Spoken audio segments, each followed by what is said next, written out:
नमस्कार, मैं अंजना और आप देख रहे हैं न्यूज सर्कल। आइए बढ़ते हैं आज की बड़ी खबर की ओर। पतंजलि डाबर च्यवनप्राश विज्ञापन केस, बाबा रामदेव ने याचिका लगाई। दिल्ली हाईकोर्ट बोला, हर फालतू अपील की अनुमति नहीं देंगे, जरूरत पड़ी तो जुर्माना लगाएंगे। दिल्ली हाईकोर्ट ने शुक्रवार को पतंजलि डाबर च्यवनप्राश विज्ञापन मामले में सुनवाई की।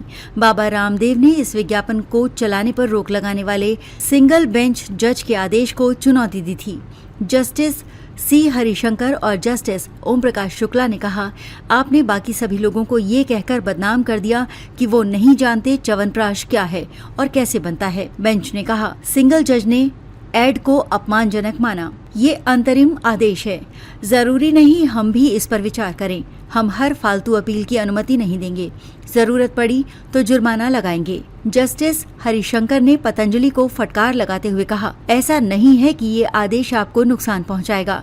आपके पास बहुत पैसा है, इसलिए आप हर मामले में अपील दायर कर सकते हैं। पतंजलि के वकील ने कोर्ट से इस मामले पर बाबा रामदेव और आचार्य बालकृष्ण के साथ चर्चा करने के लिए समय मांगा, जिसके बाद अदालत ने अपील पर अगली सुनवाई 23 सितंबर के लिए लिस्ट कर दी है। इससे पहले 3 जुलाई को दिल्ली हाई कोर्ट की सिंगल जज मिनी पुष्करना ने पतंजलि च्यवनप्राश के विज्ञापन पर रोक लगा दी थी। डाबर ने याचिका लगाई थी कि बाबा रामदेव ग्राहकों को गुमराह कर रहे हैं। आपने कहा है, 40 जड़ी बूटियों से बने साधारण च्यवनप्राश से क्यों संतुष्ट हों? इसलिए जब आपने 40 जड़ी बूटियां शब्द का इस्तेमाल किया है तो ये स्पष्ट रूप से प्रतिवादी यानी डाबर की ओर इशारा करता है। जैसे ही आप ये कहते हैं तो आप जनता के सामने ये दलील दे रहे हैं कि प्रतिवादी का च्यवनप्राश साधारण है और मेरा यानी पतंजलि का उत्कृष्ट है, तो फिर उसके च्यवनप्राश से क्यों संतुष्ट हो? हमने आपको अपना मन स्पष्ट कर दिया है।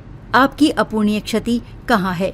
हमें अपील में दखल क्यों देना चाहिए? बेंच ने आदेश में सिद्धांतों को सही ढंग से लागू किया गया है। डाबर कंपनी ने अपनी याचिका में आरोप लगाया था, पतंजलि के विज्ञापन में 40 औषधियों वाले च्यवनप्राश को साधारण कहा गया है। ये हमारे उत्पाद पर सीधा निशाना है। डाबर अपने च्यवनप्राश को 40 से ज्यादा जड़ी बूटियों से बने होने का दावा करता है। च्यवनप्राश बाजार में उनकी 60% से ज्यादा हिस्सेदारी है। डाबर ने ये भी कहा था कि पतंजलि के विज्ञापन में ये संकेत भी दिया गया है कि दूसरे ब्रांड्स के उत्पादकों से स्वास्थ्य को खतरा हो सकता है। डाबर ने तर्क दिया कि पतंजलि पहले भी ऐसे विवादास्पद विज्ञापनों के लिए सुप्रीम कोर्ट में अवमानना के मामलों में घिर चुका है।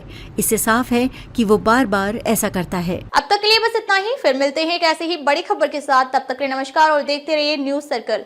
अगर आपको वीडियो पसंद आई हो तो लाइक करें व शेयर करें। ऐसे लेटेस्ट अपडेट पाने के लिए बेल आइकन प्रेस करना ना भूलें। अगर आप हमें फेसबुक या फिर इंस्टा के माध्यम से देख रहे हैं तो हमारे पेज को फॉलो जरूर करें। धन्यवाद।